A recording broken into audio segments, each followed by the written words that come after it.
11 তারিখে জয়েন করেছি কর্মসূচি থানায়।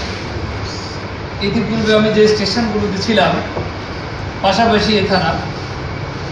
এই থানা সম্পর্কে আমি এসেই কিছুটা ধারণা পেয়েছি। আপনাদের যে পয়েন্টগুলো উঠে এসছে, প্রথমটাই ছিল মাদক, দ্বিতীয়টা ইফটিজিং, এবং আমাদের সৌহার্দ্যপূর্ণ সম্পর্ক মিডিয়া প্লাস পুলিশ। আসলে আপনাদের মধ্যে মতানৈক্য থাকতে পারে, আমি সবাইকে একই এবং আপন ভাবব। আপনাদের প্ল্যাটফর্মটা আলাদা, আমার চেষ্টা হচ্ছে আলাদা। আপনাদের বিষয় যেটা প্রেস ক্লাব ভিত্তিক, এটা শুধু আপনাদের মধ্যে সীমাবদ্ধ আছে। আমি কাউকে বলবো না কার সঙ্গে আপনাদের সম্পর্ক ভালো, কার সঙ্গে খারাপ। আমার সঙ্গে আপনাদের সবার সম্পর্ক ভালো। কাজের ক্ষেত্রে সর্বাধিক চেষ্টা করবো। আপনারা একটা পয়েন্ট দিয়েছেন যে আমরা তথ্যগুলো পরে পাই। আসলে আমি যে থানায় চাকরি করেছি, আমি আপনাদের মাধ্যমে একটু নির্বাচিত একটা ব্যক্তি আমাকে দিবেন যেটা নিউজ হওয়ার মতো, এটা আমি জানি। আমি ছোট্ট একটা ইনসিডেন্ট রিপোর্ট দিয়ে রাখবো, আপনারা পত্রিকায় দিন। আপনারা যে বিড়ম্বনায় পড়েন, আশা করি আমি যদি এখানে থাকি এই বিড়ম্বনা আপনাদের হবে। পত্রিকা ভিত্তিক যে নিউজগুলো হবে আমি আপনাদেরকে সরবরাহ করবো। যে কোনো একজনকে আপনারা প্রতিনিধি করবেন, ওনার কাছ থেকে আপনারা সংগ্রহ করবেন, তাহলে আপনাদের বিড়ম্বনার শিকার হবে। দ্বিতীয়তে আরও একটা পয়েন্ট এখানে এসেছে, ভুক্তভোগীরা যেন হয়রানির শিকার না হয়। দালাল মুক্ত যে কথাগুলো আপনারা বলেন, আমি শুরুতেই যে থানায় যাই সেখানে আগেই বলে দিই, দয়া করে আপনারা সরাসরি আসবেন। যে ভুক্তভোগী সরাসরি আমার কাছে। আপনারা একজনকে ম্যানেজ করতে যাবেন, তার পিছনে 2 দিন ঘুরবেন, প্রয়োজন নেই। তাকে ভ্যান ভাড়াতে নিয়ে আসবেন, ভালো হোটেলে খাওয়াবেন, প্রয়োজন নেই। আমি তো পুলিশ, আমি এই কথাই বলি। প্রশাসনিক ক্ষেত্রে আমি আজকে অফিসার ইনচার্জ, ব্যক্তিগতভাবে একজন মানুষ। আমি চাই আপনারা মানুষ আমার সামনে আসবেন, আমি নিজে শুনতে পারলে আমার কাছে ভালো লাগে। যারা ডিউটি অফিসারের কাছ থেকে ফিরে যায়, এই যে ব্যক্তিগুলোর কথা বললেন, তাদের জন্য আমি কিন্তু এই সুযোগটা দেব। একদিন আমি দেখবো, দ্বিতীয় দিন গেলে তাকে বলি, দয়া করে ভাই আপনার তো আসার প্রয়োজন নেই, আপনাকে নিয়ে আসতে ওই বেচারার অনেক কষ্ট হয়েছে, আপনি কেন আসছেন? অনেকে ভ্যান ভাড়া, রিক্সা ভাড়াতে আপনার সহযোগিতা করবেন, আমি কাজ না করলে আপনি তখন আসবেন। এইটা অলরেডি আমি যে কয়টা থানাতে ছিলাম, হয়তো 2 মাস লাগবে, তারপরে হয়তো এই ধরনের লোক আমি পাবো। আশা করি যদি ন্যায় বিচার প্রার্থী হয় আমি তাকে সহযোগিতা। অন্যায় আবদার করলেন, একজন পয়েন্ট আছে যে মামলা মোকদ্দমা বেশি হয়। এখানে 2টা বিষয় আছে। আপনারা শুরুতেই গিয়ে মামলা এখন করতে হবে। মামলা না নিলে বাইরে এসে আপনারা বলবেন আর্থিক সুবিধার জন্য মামলা নিচ্ছেন। এটা আপনারা জানেন, আমাদেরকে শুনতে হবে। আমরা চাই মানুষ শান্তিতে বসবাস করি। মামলা করলে যে আমাদের খুব লাভজনক কিছু তা কিন্তু নয়। আমরা চাই মানুষ শান্তিপূর্ণভাবে বসবাস করে। যদি আপনারা সহযোগিতা করেন, আইন শৃঙ্খলার বিষয়গুলো আমরা কঠোরভাবে ব্যবস্থা নিতে। মাদক যে বিষয়টি বললেন, সবচেয়ে আশেপাশে যে কটা থানা আছে তার মধ্যে আমরা শুনেছি এখানে জাংশন এলাকা হয় একটু মাদকের প্রভাব বেশি। এবং আরও একটা প্রতিবন্ধকতা আসছে, ভাইটাল জায়গাটা হচ্ছে রেলওয়ে দখল করে নিয়ে ওনাদের পয়েন্ট। আমাদের জুরিডিকশনের কিছু প্রবলেম হয়, তথাপিও আমি ইউনো মহোদয়ের সঙ্গে কথা বলেছি। আমরা বেঙ্গল রেলওয়ে এবং ইউনো মহোদয় সহ আমরা সকল জায়গাতে আমরা অভিযান করি।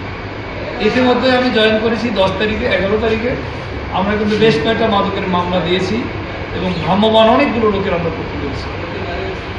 আশা করি আপনাদের এই তথ্যগুলো আমি ভ্রাম্যমানগুলো আপনাদেরকে আমি দিই, যেটা নিউজে আসবে।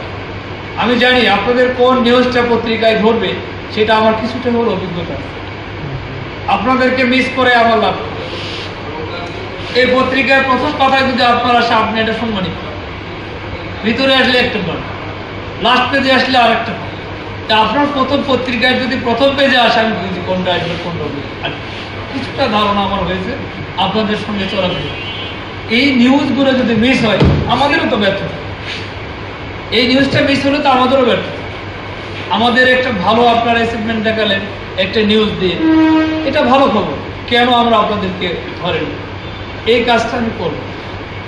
আর মাদকের বিষয়ে দয়া করে এই কেউ যেন না বলে প্রথমবারের মতো মাফ করা যায় তো। এই কথাটা আমি একবার বলেছি এক জায়গায়, এইটাতে রং রস লাগায় এটা কিন্তু ভিন্ন দিকে ডাইভার্ট করে ফেলছে। যে ব্যক্তি বলেছে ও নিজেকে আড়াল করার জন্য আমাদের কাছ থেকে আবার তথ্য নিয়ে ওইটাতে আরো কিছু লাগায় অন্যদিকে ডাইভার্ট দয়া করে এগুলো করবেন না। আমরা এলাকাবাসীকে বলি যে এলাকা মাদক অধ্যুষিত এলাকা, আমরা অল্প সংখ্যক পুলিশে ইচ্ছা করলে এক জায়গায় 10-12 জন যাওয়া সম্ভব হয় না। বেশ কিছু লোক জমা হয়ে বলে কেন আপনারা আসছে। সৈয়দপুরের একটা উদাহরণ আমি দিই, মাদকদ্রব্য নিয়ন্ত্রণ অধিদপ্তরে যারা আসেন সিভিলে বেশি আসে, একটা অভিযানে গেছে, একাধিক মামলার সে আসেন, তার বাড়িতে রেড দিয়ে মাল পায়নি, সে সরাই ফেলছে। এলাকাবাসী সবাই তাদেরকে আটক করতেছে, কেন আপনারা এর বাড়িতে তল্লাশি করলেন? তাহলে আপনারা কোথায় ছিলেন বলো? আপনারা যদি আজকে ওই জায়গাতে সহযোগিতা করতেন, সাধারণ মানুষের কথা বলতে হবে। একটা মাদকাসক্ত ব্যক্তি যদি কারো বাড়িতে থাকে, ওর 100 বিঘা 150 বিঘা জমি থেকে কোনো লাভ আছে? সে জিরো। এই জন্য চাই একজন ব্যবসায়ী, এখানে ধরে নিলাম পার্বতীপুরে 50% তার মাদক ব্যবসায়ী নেই, সর্বোচ্চ হলো 10% হলো, আমরা 90% না হলে 20%, তাহলে আমরা 80% লোক যদি প্রতিরোধ গড়ে তুলি, তার সঙ্গে আমরা 100% শক্তিশালী আইন শৃঙ্খলা বাহিনী আছে, প্রতিহত করা সম্ভব হবে না। কেন? যদি সবাইকে আমরা সহযোগিতা করি তাহলে দেখবেন এই মাদক আমরা নির্মূল করতে সক্ষম। আমার চ্যালেঞ্জ, যে কয়দিন আমি এখানে আছি মাদকের সঙ্গে আমি আপোষ করব, এটা আমার প্রতিশ্রুতি। হয়তো আপনাদেরকে ভ্রান্ত কোনো ধারণা দিয়ে থাকলে সরাসরি আমাকে বলবেন, যেটা সঠিক সেই তথ্যটাই আমি আপনাদেরকে দেব। এটা আমি আপনাদের কাছে আশা ব্যক্ত করি। পুরা কথা শুনে আপনারা একটা নিউজ করবেন, আমরা বিড়ম্বনে যাব না। আমার তথ্য আপনি লিখবেন, আপনার তথ্য নিয়ে আমি অনেকটা সতর্ক, এটাই হলো প্রয়োজন। এই আন্তরিকতাটাই আমি চাই। আপনারা তো আলাদা কিছু নয়, আপনারাও মানুষ। আজকে হয়তো আপনি একটা পেশায় আসছেন, পরিচয় আপনার একজন সামলান। আমি একটা চাকরি করতেছি, আমার পরিচয় হলো আমি একজন পুলিশ অফিসার। এটাই তো পরিশেষে তো আমরা মানুষ।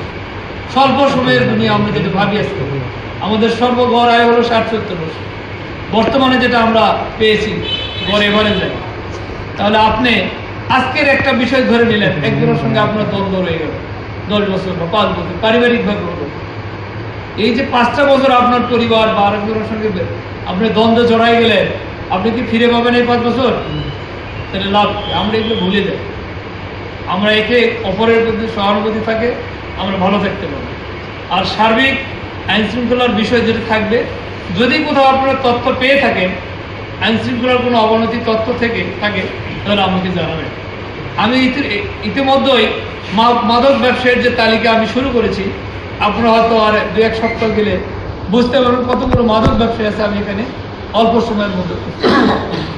আমি এখানে 5 বছরের যতগুলো ক্রাইম হয়েছে, এখানে চুরি ডাকাতি চিন্তায়, আমি কিন্তু 5 বছরে যতগুলো লোক ধরা পড়েছে, আমার মনে এই থানায় যেগুলোতে অভিযোগপত্র দাখিল করা হয়েছে প্রায় 200 জনের মতো তালিকা আমার কাছে হয়ে গেছে।